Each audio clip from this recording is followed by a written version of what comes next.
Hi guys, my name is Gil, and welcome back to my little workshop here. I'm going to be working on a spear gun, and in this video here I'm going to show you how to drill a hole for a line release pin, and also I'm going to do the slot for a side mounted line release. Okay, so as always, I'm going to show you how to lay it out and then set it up on your router table, and then do the actual machining. So sit back, relax, enjoy. Okay guys, so here I have a gun blank. I've already started working on it.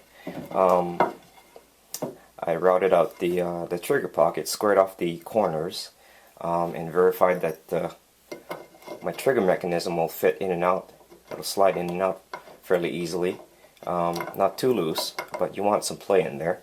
Okay, I've also routed the track.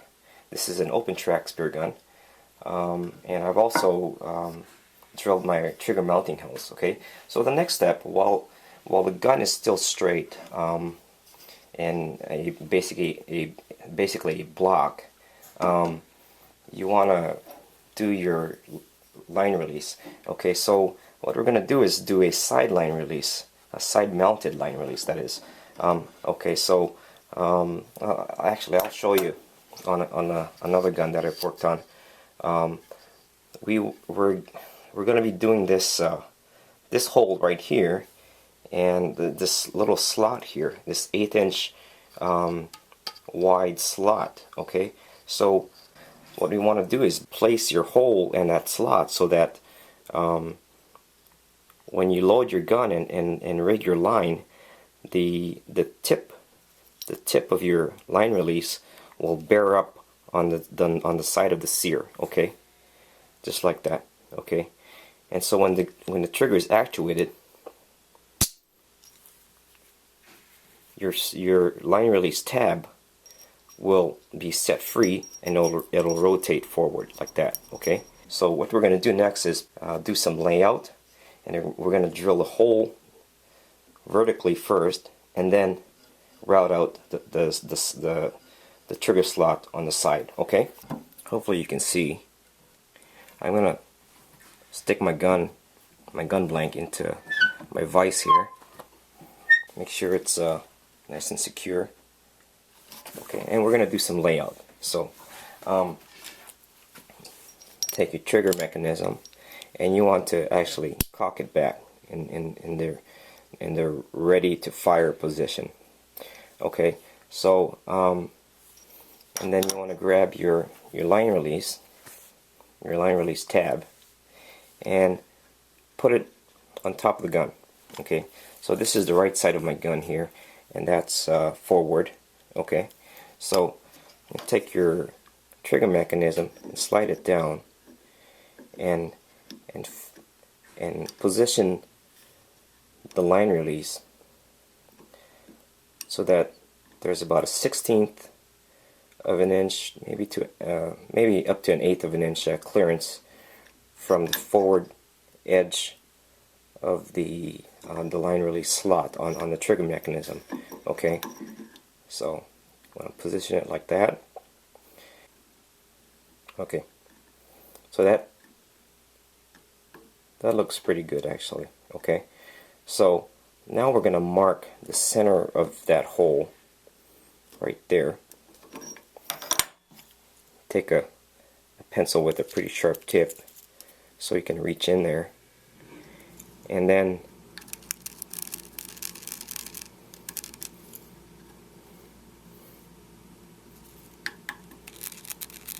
kind of mark that hole there. Okay. Okay, so you can see my mark there. It's the full diameter of the line release hole. So what I'm going to do is take an awl and start it with a point, so that when I go with the drill, it automatically centers on the hole. Okay. Okay, so here I have an awl, it's got a pretty sharp point, and so I want to get to the center of that hole, or that mark. I mean, you can eyeball this.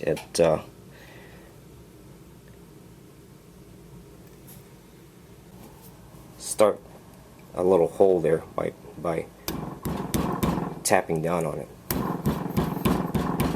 Okay. Again, make sure your gun is clamped up tight. Now I've got a little hole started there, and now the next step is to just drill. Now again, ideally you want to do this on a drill press, but for this demonstration I'm just going to do it by hand. Okay, so let me get my drill ready, and we'll be ready to go. Okay, so I've got my drill bit chucked into my hand drill here, and since we're going to be using a number 6 machine screw here, made out of stainless, here's what it'll look like when it goes through the line release tab. So anyway, since we're using the number 6, I'm using a number, actually a 7/64 drill, and this will give me a hole that's a little bit smaller than my line release screw here. So that'll allow me just to kind of self-thread this into the hole once it's done. I'll find my hole there. Now that's the hole that I made with the awl, and since we're kind of eyeballing this, you just want to check that your drill angle from the side and from the front is perfectly vertical. Okay, so it takes a steady hand to do this. So, and like I said, ideally you want to do this on the drill press, but you know, this particular hole isn't the most critical part of the gun. As long as you can get it approximately in place, it'll still function. Okay, so I think we're straight there. So this is sort of a one-shot deal. Okay, here we go.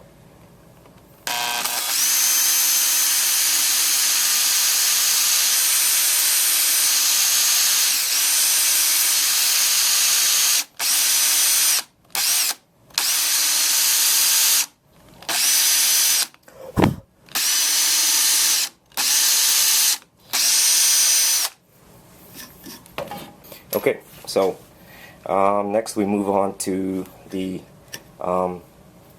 line release slot. Okay, so let's put this sucker back in, and we want to mark the edges of the slot onto the top of the gun. Okay, and then we want to transfer that over to both this side and the other side.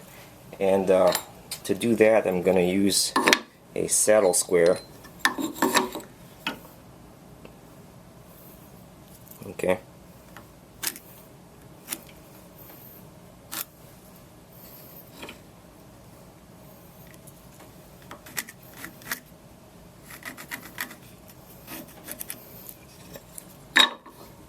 And go onto the left side of the gun.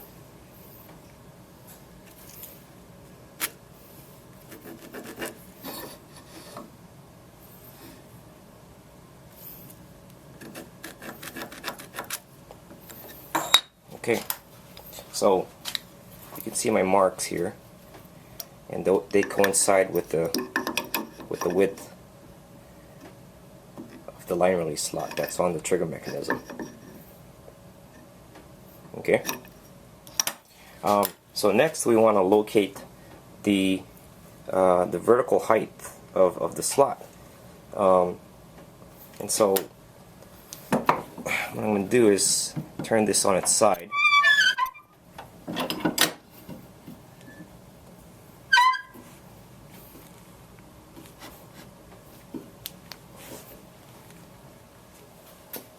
Okay, and I'm going to take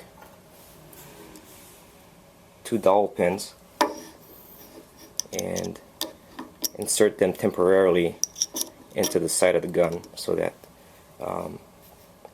my trigger would be and the position it would be on the inside, except it's on the side of the gun. So release that. Now on this trigger housing design, it's a open design on the bottom, so I can easily go in there and kind of mark the periphery of the slot. Okay, so if you had a different trigger mechanism, such as an Alexander, you'd basically have to take some measurements, either from the top of the trigger mechanism to the slot, or from the pins to the slot. Anyway, it'll get a little tricky, but what you want to do is mark the position of your slot. Okay, that's the top of the slot, and you'll see where I marked that. Now, just take your calipers, turn it on, make sure it's 0. Okay, and take a measurement from the top of the gun to that to the top of the slot. Okay.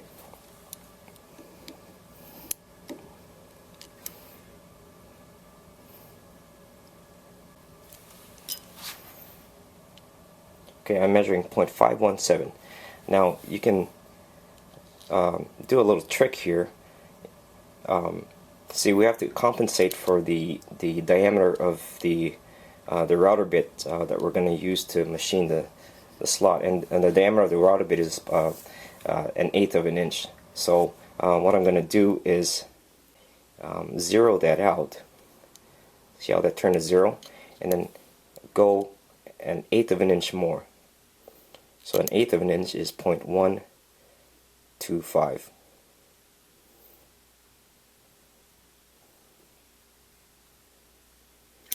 Okay, and then lock that down.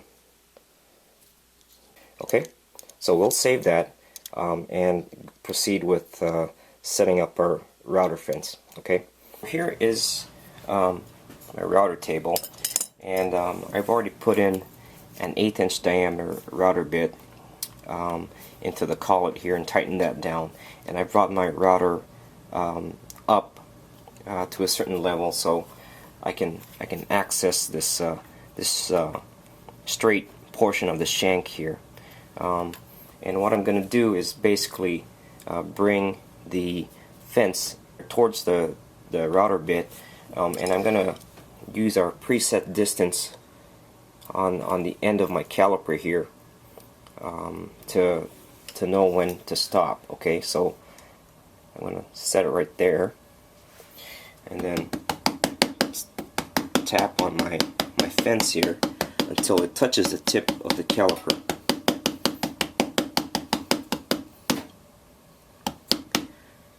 Okay, so once it's at the correct distance, I'm going to lock down the fence.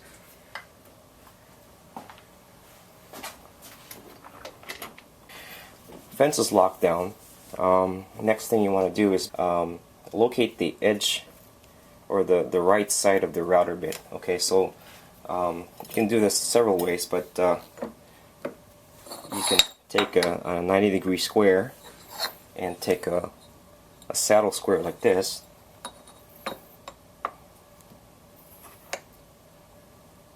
and then transfer a mark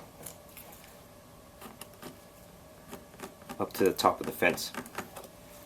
Okay, I've actually put a piece of tape here so that I don't mark up my fence here, but I've drawn a line that tells me where the edge or the right side of the router bit is. Okay, so now we want to lower the router down so that it clears the bottom of the table. Okay, so let me do that.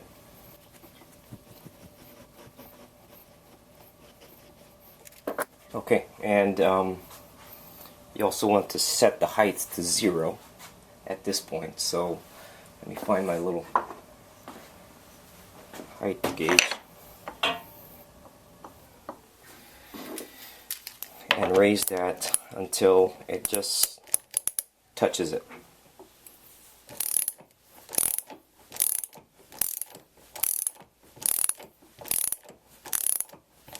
Okay, let me back it down a little bit. Okay, so that should clear the bottom of the table. Okay, so now what we're going to do next is we're going to attach a stop block to the end of the gun block here. I don't know if you can see that, but I have about 3/4 of an inch of excess on the back of my gun. Okay, and I'm going to put a stop block onto it like this. Okay, it's going to be very similar to how we did the trigger mechanism pocket. Okay, but except we're going to be routing on the side of the gun now. So what we're going to do is face it up this way. This is the top of the gun. Okay, this is the right side of the gun, and so we want to face this up like that, so that the right side of the gun is on top of the surface of the router table, and the top of the gun is against the fence. Okay, so let me go ahead and attach the stop block to the butt of the gun.